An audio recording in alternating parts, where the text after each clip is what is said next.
بسم الله الرحمن الرحيم.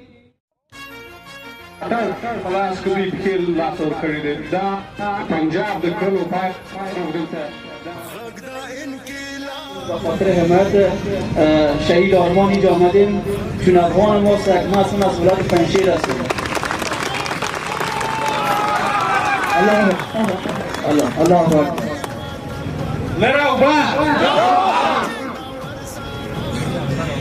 الله اکبر.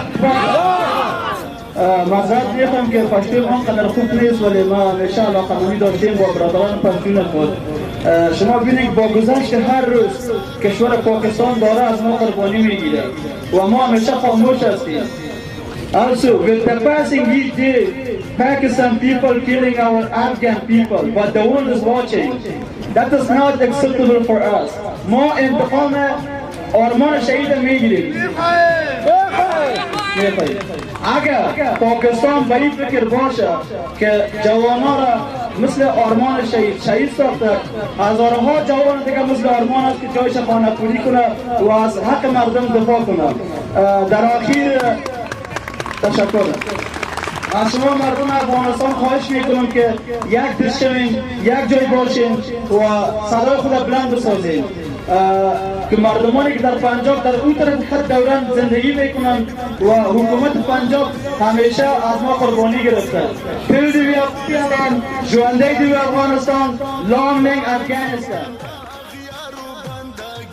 ما به صرف باندې وژني، ما به صرف لرو بر باندې وژني، ما بلو مسله باندې وژني. نه دا مسلې باید نورې خلاص شي، فکري کار باید وکړو تر څو چې فکرونه جوړ کړي شي، تر څو چې دغه مسلې په فکري ډول باندې ونه رسول شي، تر څو چې هېوادپالنې یا کومه روحیه ده هغه ورځ نه کړو تر هغو پورې دغه شی یا خیال دی یا محال دی یا بل شي.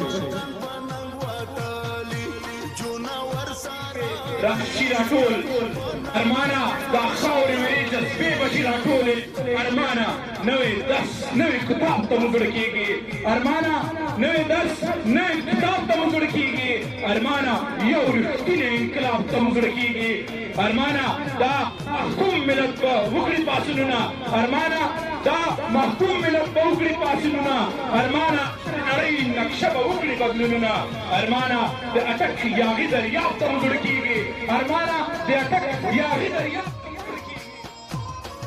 پرېږده چې چغې سورې وکړم جانان شهید دی د لر او بر پښتون افغان ولس ارمان شهید دی.